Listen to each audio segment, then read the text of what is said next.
అయితే ఆర్బీఐకి సంబంధించిన డెవలప్మెంట్ చూస్తూ ఉన్నాం మనం. ఇండస్ట్రీ ఆశలపై ఆర్బీఐ మరోసారి నీళ్లు జల్లింది. రెపో రేటు తగ్గిస్తారన్న అంచనాలను తలకిందులు చేసింది. ద్రవ్య పరపతి విధానాన్ని ప్రకటించిన రిజర్వ్ బ్యాంక్ కీలక వడ్డీ రేట్లలో ఎలాంటి మార్పులు చేయలేదు, యథాతథంగా కొనసాగిస్తోంది.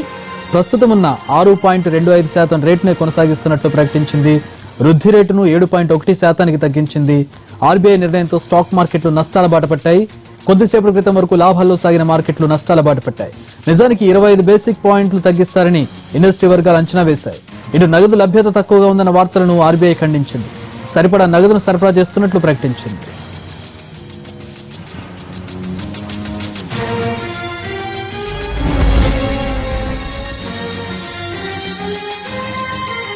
The committee felt that it is now important to ensure that the targets of 5% for Q4 of 2016-17 and of 4 plus or minus 2% for the medium term are achieved. This assumes critical importance in view of the stickiness in inflation excluding food and fuel, what we call core.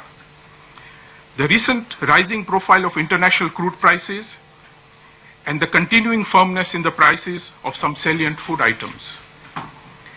Accordingly, the MPC was of the view that given the reduction of the policy rate of 25 basis points in October, which cumulated to a reduction of 175 basis points since January 2015, a further reduction in the policy rate is not warranted at this juncture.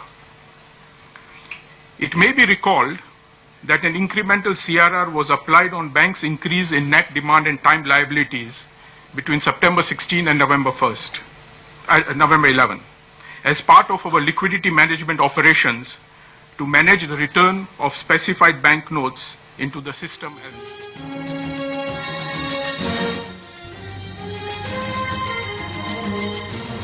RBI విధాన సమీక్షకు సంబంధించి పూర్తి వివరాలు మా ప్రతినిధి రవి అందిస్తారు. Ravi, good evening.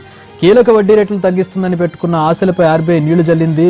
దీనికి సంబంధించి industry నుంచి ఎలాంటి స్పందన కనపడుతుంది? స్టాక్ మార్కెట్లు భారీగా పతనమైనట్లుగా తెలుస్తోంది. చక్రి, కొద్దిసేపటి క్రితమే ఆర్బీఐ తన ద్రవ్య పరపతి విధానాన్ని ప్రకటించింది.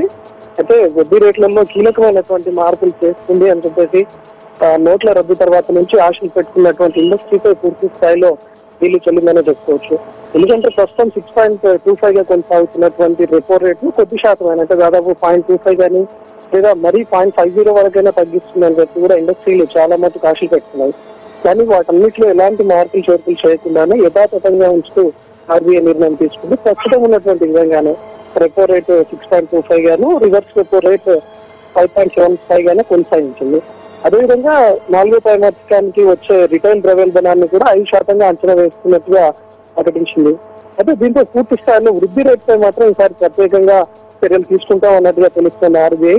అయితే ఎందుకంటే 2016 వృద్ధి రేటును 7.6 నుంచి 7.1 కు తగ్గిస్తూ నిర్ణయం తీసుకుంది ఆర్బీఐ. మొత్తంగా ఈసారి ద్రవ్యోల్బణం వీటన్నిటిపైన వృద్ధి రేటు పైన అంచనాలు పెట్టిందని చెప్పుకోవచ్చు. అయితే నోట్ల మార్పిడి తర్వాత ఇప్పటికే ఇండస్ట్రీస్ అన్ని కూడా కొంతమేర కష్టాల్లోకి వెళ్ళిపోయాయి.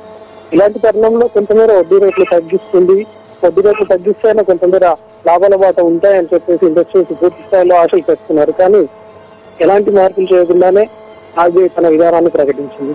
అయితే ఉన్నటువంటి ఆర్బీఐ తీసుకున్నటువంటి చర్యలపైన స్టాక్ మార్కెట్లు కూడా ఒకవైపు భారీ ఆశంగా తీసుకున్నాయని చెప్పుకోవచ్చు. ఎందుకంటే వడ్డీ రేట్లు పూర్తిగా తగ్గుతాయి అనేటటువంటి వార్తలు వచ్చినటువంటి క్రమంలో స్టాక్స్ కూడా కొద్ది దూరం మొదటిదాకా పుంజుకున్నటువంటి క్రమంలో ఉన్నాయి. కానీ సడన్ గా ఆర్బీఐ లాంటి డిసిజన్ తీసుకోవడంతో స్టాక్ మార్కెట్లు కూడా ఒక్కసారిగా కుప్పకూలిపోయి ఆర్బీఐ విధానాన్ని ప్రకటించినటువంటి అరగంటలోనే దాదాపు 150 పాయింట్ల వరకు కూడా సెన్సెక్స్ నష్టపోయింది. మరోవైపు 50 పాయింట్లకు నష్టంలో నిఫ్టీ చేరుకుంది. ఒకవేళ ఇదే కంటిన్యూస్ గా కొనసాగితే 4 గంటల కంటే స్టాక్స్ పూర్తయ్యే లోపు దాదాపు 300 పాయింట్ల వరకు కూడా సెన్సెక్స్ నష్టపోయే అవకాశం ఉంది. Thanks for the updates Ravi.